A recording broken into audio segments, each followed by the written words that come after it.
High বন্ধুরা, কেমন আছো? আশা করি ভালো আছো। আবারও নিয়ে চলে এলাম নতুন একটা ভিডিও। ভালো লাগলে লাইক কমেন্ট করবেন আর পুরোপুরি ভিডিওটা দেখবেন, টেনে টেনে দেখবেন না, তাহলে কিছুই বুঝতে পারবে না। দেখো, আমি এখানে আলুগুলো কুচি কুচি করে কেটে নিয়েছি। অবশ্যই আলুর খোসা ফেলেনি, খোসা সমেত কুচি কুচি করে কেটে নিয়েছি। তারপরে আমি দুখানা পেঁয়াজ নিয়ে নিয়েছি আর দুখানা কাঁচা লঙ্কা নিয়ে নিয়েছি। এগুলো ভালো করে কেটে আমি একটা বাটির মধ্যে তুলে নিয়েছি। অবশ্যই তাড়াতাড়ি করে আমি কড়াইটা বসিয়ে দেবো। কড়াইতে আমি এখন সাদা তেল দেবো। যেটি হোক, সাদা তেল দিয়ে আমি ভাত দিয়ে মানে বিরিয়ানি টাইপের ভাজা করব। অবশ্যই ছেলেটা বেরোবে, সেই কারণে যার জন্য আমি সাদা তেল দিতে হবে। এটার ভিতরে সরষের তেল দেওয়া যাবে না। যেটি হোক, সরষের তেল দিলে সরষের তেলের গন্ধ ভাবটা আলাদা থাকবে। যে কোনো ভাজা পোড়া করার সময় অবশ্যই সাদা তেলটা ব্যবহার করাটা খুবই জরুরি দরকার। আর অবশ্যই সাদা তেল ব্যবহার করলে শরীরের পক্ষে খুবই ভালো। যাই হোক, আমি আলুগুলো এখন কড়ার ভিতরে দিয়ে দিয়েছি। আলুগুলো দিয়ে এখন আমি ভালো করে ভেজে নেব। একটু লাল লাল করে ভেজে নিতে হবে। আলুগুলো সুন্দরভাবে ধুয়ে নিয়েছি। অবশ্যই আলুর যে সাদা ভাবটা থাকে, 2-3 বার করে আলুটা ধুয়ে নিয়েছি। যেটি খোসার সময় দিয়েছি বলে তার জন্য আমি 2-3 বার করে ধুয়ে নিয়েছি। নিয়ে এখন আমি আলুগুলো দিয়ে দিয়েছি। দিয়ে আলুগুলো ভালো করে ভেজে নিতে হবে। তো লাল লাল করে আলুগুলো আমি এখন নাড়াচাড়া দিয়ে ভেজে নেব। আলুগুলো যেটি হোক, দুখানা আলু দিয়েছি, বেশি আলু দিইনি। যেটি হোক, এর মধ্যে ভাত দেবো তো, আর ছেলেটা বেরোবে তাড়াতাড়ি করে। আর অবশ্যই বাচ্চাদের খাবার এইভাবে করলে পরে খুবই স্বাদ হয় আর খেতেও কিন্তু খুবই ভালো লাগে। যাই হোক, এখন আমি আলুটা একটু লাল করে ভেজে নেবো। আলুটার ভিতরে আমি একটু লবণ দিয়ে দেবো। আলুটার ভিতরে আমি এখন লবণ দিয়ে দেবো। লবণটা দিয়ে আবারও ভেজে নেব লাল করে। এবার যে পেঁয়াজটা আমি কেটে রেখেছিলাম সেটা দেখো আমি এখনও দিইনি, কিন্তু একটু আলুটা না ভাজা পর্যন্ত পেঁয়াজটা যেটি হোক দেওয়া যাচ্ছে না। আলুটাকে ভালো করে ভেজে নিতে হবে। যেটি হোক, আমার কড়াইটা একটু নড়াচড়া করছে, আমি আবার একটু সোজা করে বসিয়ে দিলাম। দিয়ে এখন আমি দেখতেই পাচ্ছি আলুগুলোর কালার চলে এসেছে। অবশ্য জল ভাবটা ছিল আলুতে, সেটাও কি মরে গেছে, জল ভাবটা নেই। আর পুড়ে গেলে হবে না, পুড়ে গেলে ভালো লাগবে না খেতে। মানে পুড়ে গেলে আলুটার টেস্টই অন্যরকম হয়ে যাবে। যাই হোক, দেখতেই পাচ্ছি আলুগুলো অনাবৃত নাড়তে হবে, ভালোভাবে নাড়াচাড়া দিতে হবে। অল্প একটু আলু ভালোভাবে নাড়তে হবে, যাতে তলায় যাতে না লেগে যায়। অবশ্য আমার কড়ার তলাতে আলু লাগেনি, দেখতেই পাচ্ছ, দেখেই মনে হচ্ছে। দেখো, আলুগুলো এইভাবে নাড়াচাড়া দিতে হবে। একটু গ্যাসটাকে আমি বাড়িয়ে দিয়েছি অবশ্য, তাড়াতাড়ি যাতে আলুটা হয়ে যায়। যাই হোক, আমি আলুগুলো এবার সাইড করে করে দিয়ে দেবো। দিয়ে যে আমার পেঁয়াজটা কেটে রেখেছিলাম আর লঙ্কাগুলি, সেগুলো আমি তাড়াতাড়ি করে এখন নিয়ে আসবো। আর তার মধ্যে আমি একটা মাছ রেখেছিলাম, যে মাছের কাঁটাটা ভালো করে ফেলে দিয়েছি। দিয়ে মাছটাকে অবশ্য কাঁটাটা ভালো করে ফেলে দিতে হবে, কাঁটাটা না ফেললে হবে না। যেটি হোক, তার আগে দেখো আমি লবণটা দিয়ে দিচ্ছি। এবার আমি তার আগে লবণ দিইনি, এবার লবণ দিয়ে দিচ্ছি। এবার লবণটা পরে লাগলে হালকা একটু দেওয়া যাবে। এখন যেটুকু দেয়ার সেটুকুই আমি দিয়ে দিচ্ছি। এবার দিয়ে ভালো করে এটাকে ভালো করে আবারও ভাজতে হবে। এই যে প্রথমে লবণটা দিলে কী হবে, আলুটার জলটা ছেড়ে দেবে, সেই কারণে আমি প্রথমে লবণটা দিইনি। এবার যে পেঁয়াজগুলো কুচি করা ছিল সেটাকে আমি দিয়ে দিলাম কড়ার ভিতরে। দিয়ে এবার ভালো করে এটা নাড়াচাড়া দিতে হবে, এবার যাতে পেঁয়াজগুলো পুরো ছাড়িয়ে ছাড়িয়ে যাবে। দেখতেই পাচ্ছ, পেঁয়াজগুলো পুরো ছাড়া ছাড়া হয়ে যাবে। অলরেডি আমার পেঁয়াজগুলো এমনি ছাড়া ছাড়া হয়ে গেছে। এবার আমি যে মাছটা কেটে রেখেছিলাম, মানে মাছটা রান্না মাছই ছিল, 1 পিস মাছ ছিল, সেই কারণে রান্না মাছই ছিল, যার জন্য আমি মাছটার কাঁটাটা ভালো করে ফেলে দিয়েছি। দিয়ে মাছটাকে ঝুরো ঝুরো করে নিয়ে নিয়েছি একটা বাটির ভিতরে। এবার পেঁয়াজটা দেখতেই পাচ্ছ অলরেডি হালকা ভাজা ভাজা হয়ে গেছে। যেটি হোক, আলুর সাথে আলুটা এমনিও সিদ্ধ হয়ে গেছে, অসুবিধা নেই। যার জন্য এবার আমি একটু নেড়ে ঝেড়ে দেবো ভালো করে, খুন্তি দিয়ে দিয়ে, যাতে পেঁয়াজগুলো আরও পুরো ভাজা ভাজা হয়ে যায় একটু। এবার আমি একটু সাইড করে দেবো, এগুলো দিয়ে একটু মানে মিডিল পজিশন করে নেব আর একটু ভেজে হালকাভাবে। এই যে এরকমভাবে ভাজতে হবে। ভাজতে ভাজতে দেখবে একদম পুরো কালার চলে এসেছে, তখনই আমি মাছটা দেবো। যেটি হোক, আমি এখন মাছটা দিচ্ছি না, মাছটার আমি কাঁটাটা ফেলে রেখেছি, 1 পিস মাছ বেশি ছিল এর জন্য। যাই হোক, এখন আমি হলুদ গুঁড়ো দিয়ে দিলাম। তখন আমি হলুদ গুঁড়ো দিইনি, কোনো মশলা দিইনি।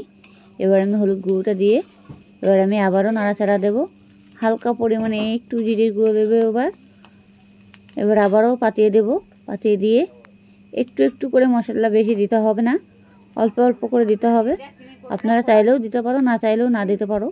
অবশ্য মশলা না দিলেও চলতো, কিন্তু মাছটা দেওয়া হবে তো, সেই কারণে মাছটার জন্য আমি অল্প অল্প করে একটু একটু করে দিচ্ছি। যেটি হোক, আমি মাছের কাঁটাটা ভালো করে আমি আগে ফেলে দিয়ে নিয়েছি, একটু জিরের গুঁড়ো দিয়ে দিয়েছি।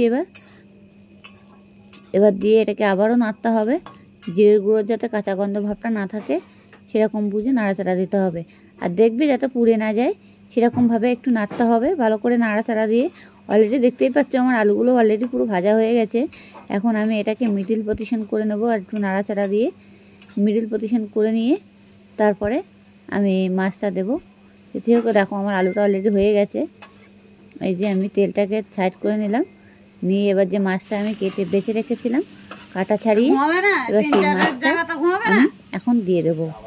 দেখতেই পাচ্ছ, দাঁড়াও, এই দেখো মাছটা, এই যে অবশ্য মাছ ভাজা মাছই ছিল, তার জন্য আমি এটা রান্না করা মাছ ছিল অবশ্য। তো কী করবো, এক পিস মাছ ছিল, তো এক পিস মাছ দিয়ে তো ভাত খাওয়া যায় না। যেটি হোক, যার জন্য আমি এই মাছটাকে ভালো করে কাটা ছাড়িয়ে নিয়েছি। ছাড়িয়ে নিয়ে এখন আমি এই তেলের ভিতরে দিয়ে দিয়েছি। তেলের ভিতরে দিয়ে মাছটাকে আমি ভালো করে আবারও ভেজে নেব, একদম পুরো আলুর সাথে পুরো ভাজা ভাজা হয়ে যাবে। দেখতেই পাচ্ছ, এখন আমি খুন্তি দিয়ে ভালো করে একটু পাতিয়ে পাতিয়ে দেবো। প্রথমে একটু লেগে লেগে যাবে, তারপরে আবার পুরো ছেড়ে দেবে নাড়তে নাড়তে। ভালোভাবে নাড়তে হবে যাতে পুড়ে না যায়, এটা সবসময় খেয়াল রাখতে হবে যাতে পুড়ে না যায়। পুড়ে গেলে তাহলে মাছের কোনো টেস্টই থাকবে না। আর মাছ ভাজার এইভাবে রান্না করলে পরে একবার ঘরে বসে এই রেসিপি একবার করে দেখুন, তাহলে বুঝতেই পারবেন কত স্বাদ। এত স্বাদ হয় যে বলার মতো না, প্রচুর পরিমাণে স্বাদ, খেতেও খুবই ভালো লাগে আর খুবই টেস্টি। এই একবার খেলে বারবার খেতে ইচ্ছা করবে। যাই হোক, দেখতেই পাচ্ছ এখন আমি ভালো করে এখন আলুটার সাথে ভালো করে মাছটা পুরো ভেজে নিচ্ছি। অলরেডি আমার ভাজাটা হয়েই গেছে, দেখতেই পাচ্ছ, আর লেগে নেই কড়ার ভিতরে। এবার আমি ভাতটাকে ভালো করে ঝুড়ো ঝুড়ো করে নেবো। অবশ্য গরম ভাত ঠান্ডা করে নিতে হবে, বেশি অতিরিক্ত গরম ভাত দিলে কড়াইতে লেগে যাবে। ভাতটা পুরোপুরি ঠান্ডা করে নিতে হবে। অবশ্য ঠান্ডাই ছিল, দুপুরে রান্না করেছিলাম সেই ভাতটা। যেটি হোক, বিকেলের টাইমে ছেলেটা বেরোবে তো সেই জন্য। যাই হোক, দেখো এখন আমি ভাতটা দিয়ে দিচ্ছি। এবার ভাতটা দিয়ে আমি এখন ভালো করে ভাজতে হবে। ভাতটা এমনভাবে ভাজতে হবে পুরো বিরিয়ানি পুরো ফেল হয়ে যাবে।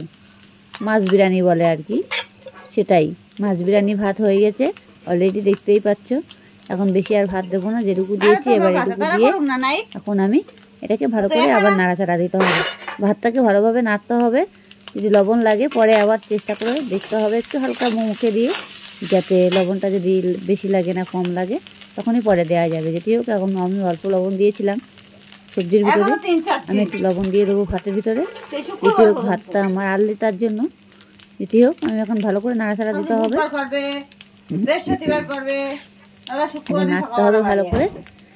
তার আগে আমি হাতটা ধুয়ে নিই। যেটি হোক, আমি কড়াইটা আবার ভালো করে বসিয়ে দেবো, ধরে নেবো এবার নিয়ে এবার ভালো করে এটাকে নাড়তে হবে। কি ধরনের কাজ, এরকমভাবে নাড়তে নাড়তে একদম ভাতের পুরো কালার চলে আসবে বিরিয়ানির মতো। আর খেতেও কিন্তু খুবই স্বাদ হয়, খুবই স্বাদ। মানে অল্প একটু মানে মাছ দিয়ে আলু দিয়ে ভাজা করে ভাত ভাজে খেলে এত টেস্টি হয়, সেই মানে কি বলবো আপনাদের, তরকারি ফেলে রেখে ভাত ভাজা খেতে ইচ্ছে করবে। যাই হোক, আমার দেখতেই পাচ্ছে ভাতের কালারটা অলরেডি চলে এসেছে। দেখো কত সুন্দর কালার চলে এসেছে, একদম পুরো বিরিয়ানির মতো মাছ বিরিয়ানি ভাত হয়ে গেল অলরেডি। এটা থেকে আর কিছুই দেওয়া লাগবে না, খেতেও কিন্তু খুবই স্বাদ হয়। আপনারা ঘরে বসে চেষ্টা করে দেখুন এই রেসিপিটা করার, তাহলে বুঝতেই পারবো কত টেস্টি। যদি হোক, আমার এটা পুরোপুরি ভাতটা অলরেডি হয়েও গেছে, এখন আমার নামানোর সময় হয়ে গেছে, দেখতেই পাচ্ছ। আর এটাকে ভালো করে একটু নাড়তে হবে যাতে পুরো টেটে না যায়, সেরকমভাবে একটু নাড়াচাড়া দিতে হবে। যাই হোক, এখন আমি গ্যাসটাকে লো করে দিয়েছি, দিয়ে ভাতটা যাতে একদম পুরো আবার কাটি কাটি হয়ে যাবে। বেশি ভাজতে গেলে কাটি কাটি হলে হবে না, যেমন বিরিয়ানির ভাতটা হবে তেমনভাবেই করতে হবে এটা, যাতে পুরো কাটি কাটি না হয়ে যায়, শক্ত না হয়ে যায়। ভাতটা অনেক সময় শক্ত শক্ত হয়ে যাবে চাল চাল, তাহলে কিন্তু ভালো লাগবে না। একটু হালকা ভাবটা থাকবে, তাহলে কিন্তু টেস্টি অন্যরকম লাগবে। একদম পুরো বিরিয়ানি ভাতের থেকেও পুরো ফেল, দেখেই বুঝতে পারছো। তাহলে আমার এই ভাত ভাজা কত মানে সুন্দর দেখাচ্ছে কালারটা। দেখো, আমরা অলরেডি মাছের সাথে দিয়ে আলু দিয়ে মাছ দিয়ে একটু পেঁয়াজ দিয়ে আর 2 পিস লঙ্কা দিয়েছি অবশ্য, দিয়ে এটাকে আমি ভালো করে ভেজে নিচ্ছি। আপনারা চাইলে ঘরে বসে একবার করে দেখুন, তাহলে বুঝতে পারবেন এটা কত স্বাদ হয় খেতে। অসাধারণ অসাধারণ, মানে এত টেস্টি হবে, এত টেস্টি হবে, আপনারা না খেলে বুঝতেই পারবেন না।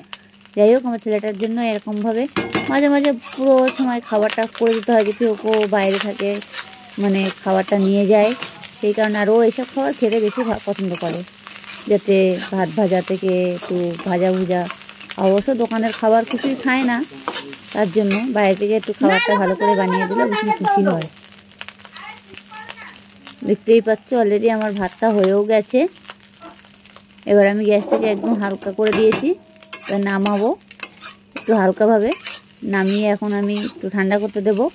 যেটি হোক এখনও আমি নামাইনি, গ্যাসের উপরে বসানো আছে। হালকা হালকা করে আমি পাতিয়ে দিচ্ছি, পাতিয়ে কড়ার ভিতরে সাজিয়ে নেবো। যেটি হোক অলরেডি আমার হয়ে গেছে, আমি গ্যাসটা বন্ধ করে দিয়েছি। এবার আমি প্লেটের মধ্যে ঢেলে নেব। এই যে আমি প্লেটের মধ্যে পুরোপুরি ঢেলে নিয়েছি, দেখতেই পাচ্ছ পুরো মাছ বিরিয়ানি হয়ে গেছে। আপনারা চাইলে ঘরে বসে এই রেসিপি অতি অবশ্যই করুন, তাহলে বুঝতেই পারবেন এই রেসিপির কত স্বাদ। মানে একবার খেলে বারবার খেতে ইচ্ছে করবে সেরকম বুঝে। কিন্তু এটা ঠান্ডা করতে দিয়েছি, যেটি হোক আমি এখন ছেলের টিফিন বাটিতে ভরবো। ভালো লাগলে লাইক কমেন্ট করবেন, আর সব বন্ধুদের কাছে ভিডিওটা পুরোপুরি শেয়ার করে দেবেন।